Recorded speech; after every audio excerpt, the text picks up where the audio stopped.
Hi guys! Kamusta? So ayan, after almost 2 weeks yata na wala na naman vlog dahil busy. Eto, may share ako sa inyo na bagong plan ko. So hindi man ito bagong-bago, pero parang dahil na-mention ko, di ba meron akong swami noon, which is, yan siya, na nag-start ako sa maliit. So dahil parang almost 2 months na sa akin or more, mga 3 months na ata sa akin to. So, nag-decide na ako na kaya ko na tong big size. Yan, ang ganda. So, mga pa 6 feet ang height, ganon. Pero, medyo, ayan, yan siya. Medyo bumaba tingnan kasi nakapahiga tong mga to sa top. So, napag-alaman ko na ito pala yung regular na klase ng swami. Wala pa siyang flowers.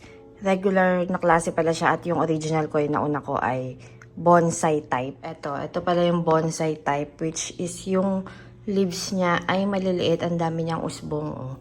Pero ito talagang alaga ko to sa labas-pasok. Ayan, minsan may ganyan siya ng mga nag-yellow na leaves. Ayan, napansin ko rin ayaw nito na masyadong dry na dry. Pero gusto syempre nito yung nilalabas. Yan. So, dati, kaya ko napansin na kayang-kaya ko na siya kasi etong buong sanga na to, wala tong dahon. So, sabi ko, dun ko mapapatunayan kung kaya ko na siya, kung effective siya sa akin, kung mapapausbong ko to. So, ayun, unti-unti nakita ko maliliit siya na usbong. Tapos, ayun, lumaki na siya. Tapos, parang yung ibang part tulad nito, nagkaroon ng, di ba parang isang sanga lang siya. Nagkaroon ng double, double sanga.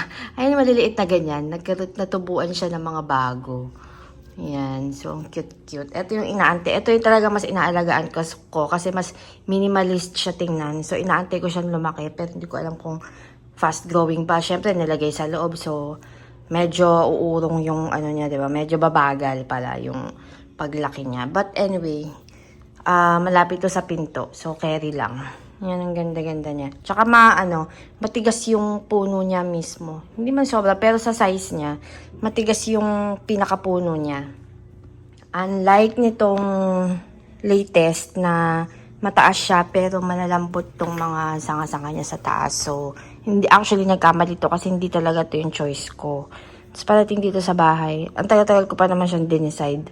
So, parating dito sa bahay, alam ko kasi pag-iba. Alam ko, merong mga details sa mga sanga na, hindi talaga ako pumayag. Sinabi ko talaga dun sa binilang ko, mali po yung napadala niya. But anyway, sayang naman ko ibabalik, tas ibabalik, di ba? Parang ganun, sayang yung lala move. But anyway, so yan dyan. Una, ito nandun sa TV, tas parang medyo naanahan ako. So sabi ko dito na lang, medyo Japanese style. Yan. Pero, ang mangyari dito, mapapagod talaga ako dito maglabas-pasok. Kasi kahit nasa tabi siya ng window, nakita nyo, madilim siya. Kaya, inopen ko tong light dito. Di bihira ko tong i-open i-turn on. Pero, lagi na siya naka-on ngayon. Para maliwanag yung effect. Tapos, nirepat ko siya directly na dito sa big pot. Kasi naka-seedling lang to Ay, naka-pot siya pero masyado malaki para ipatong. So, dinirect ko siya. So, medyo naglagas siya. Ayun may mga nalalaglag na leaves kasi medyo na-stress. Or baka time na para lumabas. So, vinidyo ko muna bago ko ilabas para naman, di ba, ma-check nyo. So, ayan siya sa malayo. Yan. Yan siya. Medyo madrama lang doon. Hindi siya yung masikip tingnan, but elegant lang. So, nagbalik dito ang aking table. So, ang ating lights. Tapos, ito ang aking philodendron mayoy. Kaya bumili ko ulit nito. Pero matagal na rin to sa akin. Kasi gusto ko ulit ng Monstera style. Kaso ang Monstera kasi 'di ba ang laki ng leaves. Pero sabi ko parang mas okay tong mayoy kasi Monstera style pero maliliit. Ay no, kahit nasa loob lang siya, napakadaling alagaan. Kahit nasa loob lang siya kung saan ko siya ilagay. Halos hindi ko diligan. Unless super duper dry na. Ay, hindi siya maselan. Ayun no, lagi nga may usbong. Ay, meron na naman dun, no. Ito, kaka-open lang nito. Ganda. Diba? So, gusto ko na Monstera na small. So, na-achieve ko siya dito sa Philodendron mayoy. Ang ganda pa ng form niya. O, diba? Naka-rose gold na pot. Yan, dito tayo sa garden. Kakaulan lang kagabi, kaya magulo pa. Ay, kagabi. Maaga kahapon umulan na. So, hapon. Hindi ko pa nabalik yung mga plants na pinaulan na natin. Yan, yung mga fern, yan, si variegated. Yan pa. Tapos, etong mga nerifolia, ang saya-saya nila. Ito si Lactea, nag-iisa ko na lang to na malaking Lactea. Yan o, medyo hindi siya ganun ka-light compared pag summer. And, ayan. Ito, favorite ko yan. Tapos, ito yung tagal na sa akin ito.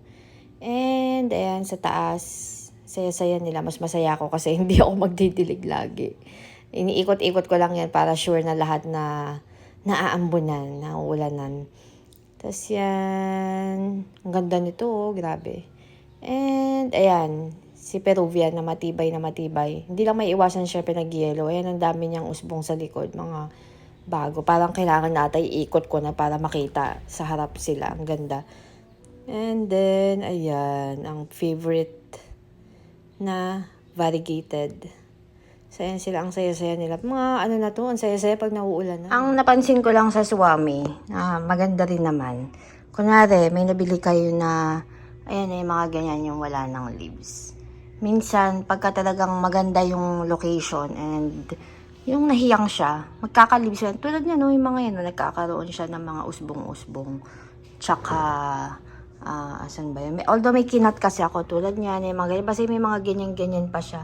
Ayan, magkakaroon pa yan. Huwag tayo mawawala ng pag-asa.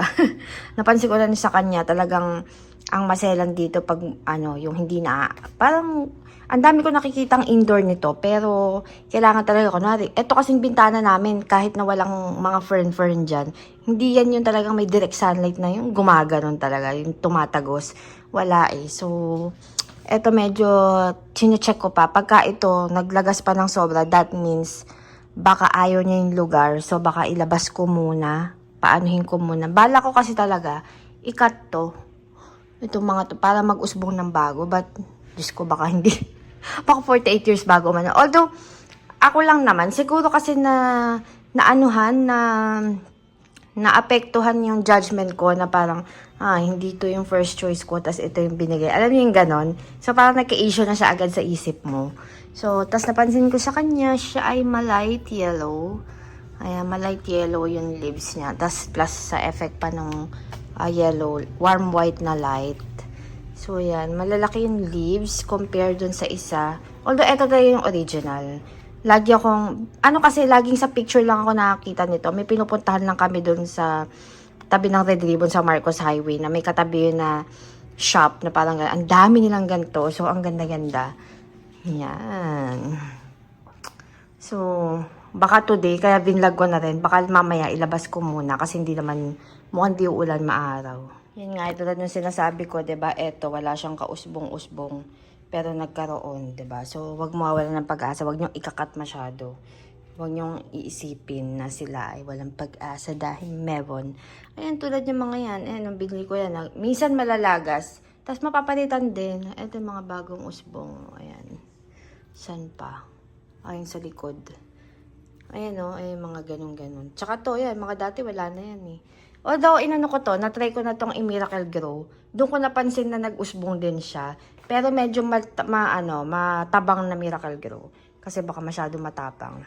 Yun, napansin ko, mas mabilis siyang nag-usbong. And parang schedule na nga nito na i-Miracle Grow. Ang ganda po niya yan. Ito, favorite ko to. Ito yung kinakareer ko talaga na lakihan.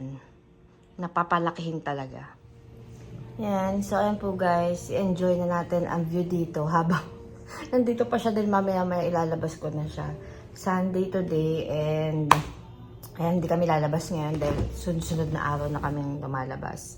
And hindi ako sanay ng gano'n, napapagod ako sa gano'n. Sanay, kaya kong straight kahit ilang buwan na sa bahay lang, walang labasan talaga na basta may pagkain at kasama ko ang aking family.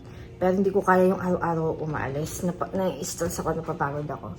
So, ayan po. Sa nagtatanong, usually, ang mga ganyang price, mahal ang Swami. Sobrang mahal. May mga shop ako nakikita. Although, mas mature dito, 5,000, 6,000. Grabe, nakakaloka, no? To think na hindi na pandemic. Though, kasi siya yung eggplant ngayon. Pero eto, mas mura kong nakuha. Tapos, minsan inisip ko, hindi kaya nagtipid kasi ako. Tapos, parang, kaya hindi ko na-achieve yung gusto ko. Parang may ganun ako minsan, parang ganun. So, meron kasi ako ngayong phase na parang nagpapaka-practical ako sa bibilin ko. Tapos parang iniisip ko, baka maganda pa nga sana yung mas mahal na yung binili ko. Pero kasi, parang minsan, baka sa picture lang kasi yung ganun. Alam niyo yung baka sa picture lang, tas although may mga form kasi ng Swami na talagang gusto ko, kaso, sold na, syempre, parang ganun. So, parang, baka yun nga talaga, naapektuhan lang yung isip ko, na alam ko kasi hindi ito yung first choice ko. Kamaingay, magtatampo siya. Huwag kang umaingay.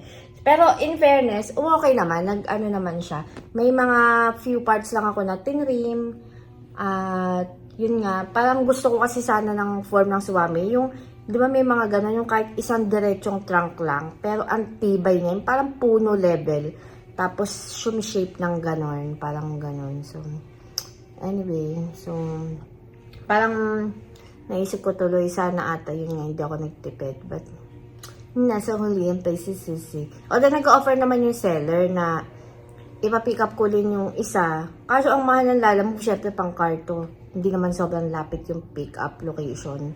Sabi ko, hindi na ako. Sumama ng loob ko. Sumama ng loob ko. So, ayun lang, guys. Thank you, and happy Sunday. God bless.